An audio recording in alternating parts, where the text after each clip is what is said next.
arkadaşlar. Bugün sizlerle Pinterest'te gördüğüm bir projeyi paylaşmak için bu videoyu çekiyorum. Projemizin adı Notalı küpe.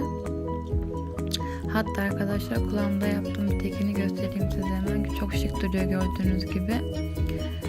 Bir adet notanın küpesini yapacağız. İhtiyacımız olan şeyler bir adet tel, bir adet küpe takma aparatı, daha sonra halka yani ve küpe, boncuk arkadaşlar. İstediğimiz boy ve ebatlarda iki tane boncuk her bir küpe için ayrı ayrı. Ben bu boncukları seçtim. Şimdi arkadaşlar başlıyoruz. Boncuğumuzu telimize geçirdik. Daha sonra arkadaşlar bunu kıvıracağız. Tabi biraz zor oluyor çünkü tel sert ve hemen kolay şekil almıyor. Aslında bu bir yandan iyi çünkü yaptıktan sonra bozulmuyor hemen ama yaparken de zor çıkartıyor bize. Küpeyi bu hale getirdik arkadaşlar, kıvıra. Daha sonra seçtiğimiz yerden teli kırıyoruz, yani kıvırıyoruz bir adım. Kıvırdıktan sonra arkadaşlar bir daha kıvıracağız ki orada küçük oluşan halkaya kendi halkamızı takalım da küpeyi takmak apartında o kısma takalım. Bak zorlanıyorum gördüğünüz gibi arkadaşlar çünkü gerçekten çok sert ve biraz beni zorluyor. Şimdi arkadaşlar düzeltiyorum tabii küpenin diğer kolunu ki yani daha güzel dursun. Bu farklı şekilde geldi arkadaşlar. Şimdi diğer kolu yapmak için bir daha kırdım teli. Daha sonra arkadaşlar düzeltiyorum yeniden küpenin güzel durması için. Bu girmiş biraz kaldırır ama sonunda bu hale geliyor arkadaşlar. Yeniden boncuğumu taktım ve yeniden kıvırıyorum.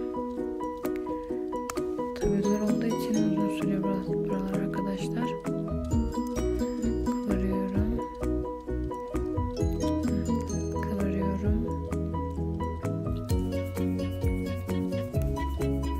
Buralar kalıcı girmemiş ama zaten yaptığım şey farklı, biliyorsunuz bunun olduğunu. Ben hep kıvırıyorum yani. Boncuk küpe telde kalsın diye.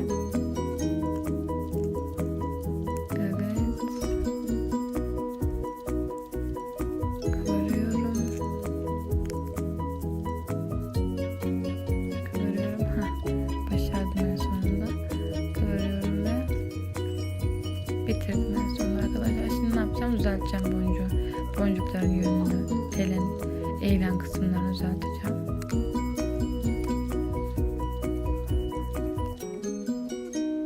Evet, düzeltiyorum.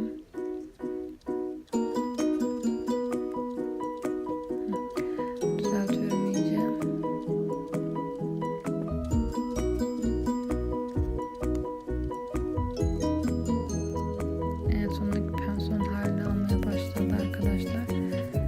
Şimdi arkadaşlar ne yapacağım? O yaptığım boşluğa halkamı geçireceğim. Daha sonra küpe takma aparatını da halkama geçireceğim ve küpem bitecek arkadaşlar. Gördüğünüz gibi çok kolay bir küpe aslında.